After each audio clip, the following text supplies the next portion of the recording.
नमस्कार, मैं हूं आंचल सिंह और हमारे साथ हैं ज्योतिषाचार्य राकेश चतुर्वेदी जी, नमस्कार आंचल जी। बहुत बहुत धन्यवाद हमारे चैनल पर आने के लिए। आज हम बात करने जा रहे हैं कि मूल्यांक 7 जिनका होता है, यानी कि जिनका जन्मदिन 7 को आता है, 16 को आता है और 25 को आता है, ऐसे लोग कैसे होते हैं और 2023 इनका कैसा बीतेगा, चाहे वो स्वास्थ्य हो या फिर लव हो या फिर करियर को लेकर। तो सबसे पहले आचार्य जी शुरुआत करते हैं स्वास्थ्य से लेकर। पहले तो आप बताइए कैसे होते हैं ये लोग और इनका स्वास्थ्य 2023 में कैसा रहने वाला है। देखिए 7 का जो मूलांक है आंचल, वह केतु का प्रधान है और केतु को हमेशा से ही गुप्त विद्या, गुप्तता का मतलब हिडन नेचर का ये लोग इंसान होते हैं। मतलब कभी भी अपनी बात नहीं बताएंगे, आपके दिल की बात, पेट की बात जानने में विश्वास रखते हैं। तो कहने का मतलब ऐसे लोगों से थोड़ा, ऐसे मूलांकों से थोड़ा बच के भी रहना पड़ता है कि अन्य मूलांकों के लिए सलाह है। तो ऐसे मूलांक के साथ थोड़ा सा बहुत इजीली ओपन होने में आप थोड़ा सा समझिए, संभलिए, जिससे कि आपको कभी भी धोखा ना मिले। दूसरी चीज़ कि अगर आपने पूछा कि स्वास्थ्य के लिहाज से कैसा हुआ, देखिए केतु का ही मूलांक है और केतु का ही यह वर्ष का अंक है। तो कि जो वर्ष का भी मूलांक है वह भी केतु का ही प्रधान है और जो अंक हम बात कर रहे हैं वह भी केतु प्रधान मूलांक है। तो कुल मिलाकर यह वर्ष जो है यह हाइड एंड सीक खेलता हुआ रहेगा। मतलब जो अंक है वह अपने आप में स्वास्थ्य में भी कुछ ना कुछ हमेशा उतार चढ़ाव, कभी आप अनएक्सपेक्टेड रूप से फीवर हो जाना, किसी न किसी तरीके से परेशान रहना, कोई दवा या ज़रूरत ना पड़ना। कई बार तो ऐसा भी होगा कि खुद आप सोचेंगे कि अब क्या दवा लूँ, ठीक हो जाऊँगा। और ये हाइड एंड सीक का खेल यह वर्ष पूरा स्वास्थ्य के कारणों में खेलेगा और यह पूरे वर्ष खेल चलता रहेगा। कभी दवा लेंगे तो ठीक नहीं होंगे, स्वास्थ्य पे मतलब इफेक्ट नहीं होगा, फिर आप कुछ दिन वैसे ही रहेंगे तो आराम हो जाएगा। इस तरीके का पूर्ण रूप से हाइड एंड सीक का गेम स्वास्थ्य के लिहाज से इस वर्ष आंचल चलता रहेगा 7 के मूलांक वालों के साथ। जी, अब बात करें अगर इनके करियर के बारे में कि इनकी जॉब कैसे रहेगी। अगर व्यापार करते हैं तो व्यापार इनका कैसे चलेगा। तो मूलांक 7 जिनका है उनके लिए करियर कैसा होने वाला है। देखिए मूलांक 7 जो है वह केतु के प्रभाव में रहता है। इसके साथ ही इसके लिए बता दें कि केतु जो है वह गुप्त विद्या का कारक है। अब गुप्त विद्या क्या है, जैसे कि हमारा ज्योतिष शास्त्र है और इसके साथ ही जो है इंजीनियरिंग फील्ड है, कंप्यूटर इंजीनियरिंग फील्ड है, जहाँ पे मतलब सामान्य लोगों को ना पता हो और वह विशेष एक वर्ग है जो उसकी काबिलियत रखता हो, उसको जानता हो।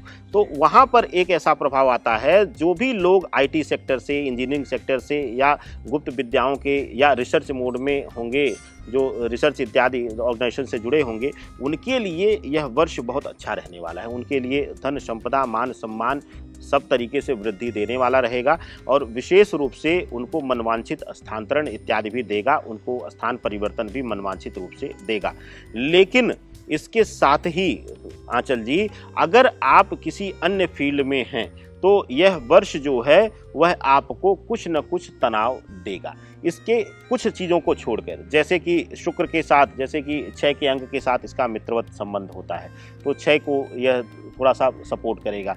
4 के अंक राहु के साथ केतु का ठीक ठाक संबंध होता है या मित्रवत संबंध में रहते हैं, तो वहाँ भी इनका साथ सही रहेगा। लेकिन अन्यत्र राशियों पर यह जो है कार्य क्षेत्र में भ्रम और दिक्कत देगा। अन्यत्र जो भी मूलांक के रहेंगे तो यह वर्ष जो है उनके साथ जो लगा रहेगा, कार्य जो है, जो कार्य क्षेत्र आता है उनको यह देगा। तो अगर केतु से जुड़ा हुआ आप कार्य करें, 7 के मूलांक से जुड़ा हुआ कार्य करें, तब तो आप ठीक हैं। नहीं तो आपके अंदर भ्रम और पूर्ण रूप से आपको डाइवर्टेड माइंड कर देगा, जिससे कि आप इफेक्टेड होंगे। यह दोनों व्यापार और नौकरी दोनों के लिए यह उपयुक्त रहेगा। जी, अब बात कर लें इनके लव रिलेशनशिप की। पारिवारिक जीवन इनका कैसे व्यतीत होने वाला है और अगर लव के बारे में बात करें तो कैसा रहने वाला है 2023। देखिए केतु का अंक है और केतु का ही वर्ष का अंक है। तो अगर लव रिलेशनशिप के मामले में लिया जाए आंचल जी, तो लव रिलेशनशिप में यह इस वर्ष बहुत ज़्यादा जो गुप्त रूप से या गुप्त संबंधों की प्रधानता ज़्यादा दिखेगी। यह स्त्री पुरुष दोनों में प्रधानता दिखेगी। इसका एक मुख्य कारण है कि दोनों ही मूलांक भी आपका केतु प्रधान है और वर्ष भी केतु प्रधान है। तो ऐसा भी हो सकता है कि आप एक को आप कस्में वादे खा रहे हैं, उठकर 10 मिनट बाद किसी और के साथ भी कस्में वादे खाते हुए नजर आएं या नजर आएं। तो इस तरीके का पूर्ण रूप से प्रभाव देखने को इस वर्ष मिलेगा। तो संबंधों के भाव में इस वर्ष धोखे का भाव ज़्यादा रहेगा, वास्तविक स्नेह की भूमिका कम रहेगी। तो भ्रम में ना पड़ें। इस वर्ष जो है विशेष करके केतु के मूलांक वाले भी सतर्क रहें, इनको धोखा मिल सकता है। सबको धोखा देने वालों को भी धोखा मिलता है, तो यह वर्ष वह अपना ही इनका मूलांक इनको धोखा दे सकता है, यह पूर्ण रूप से दर्शाता है। जी। अब जैसे आपने बताया कि इनको धोखा मिल सकता है, तो जो भी अड़चनें हैं, जो परेशानियां हैं, जो दिक्कतें हैं, चाहे वो स्वास्थ्य से रिलेटेड हो या फिर करियर से रिलेटेड हो या फिर लव से रिलेटेड हो, उसके लिए इनको क्या करना चाहिए?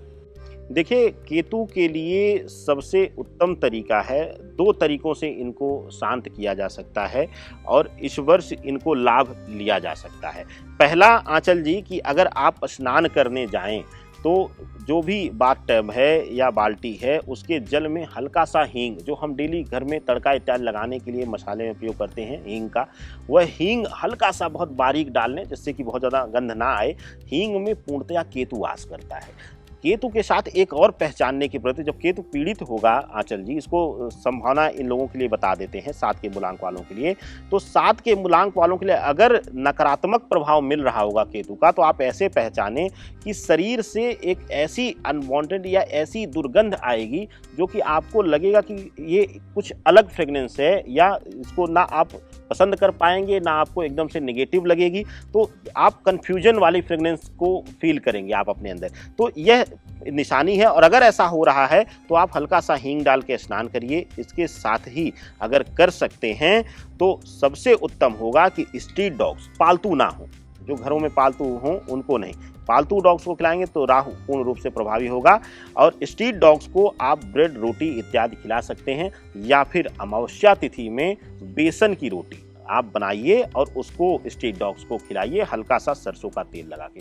इससे आपको इस पूरे 2023 के वर्ष में लाभ की स्थिति मिलेगी। स्वास्थ्य, परिवार, हर तरीके से आपको संपन्नता मिलेगी। जी, आचार्य जी आपका बहुत बहुत धन्यवाद इन तमाम जानकारी के लिए, कि जिनका मूलांक 7 है, चाहे उनका जन्मदिन 7 को आता हो या फिर 16 को आता हो या फिर 25 को आता हो, उनके लिए 2023 कैसा रहने वाला है, चाहे वो लव लाइफ हो या फिर स्वास्थ्य हो या फिर जो दिक्कतें परेशानियां हैं उसका निवारण वो कैसे कर सकते हैं। तो एक बार फिर से दर्शकों का भी बहुत बहुत धन्यवाद, और आचार्य जी आपका भी बहुत बहुत नमस्कार।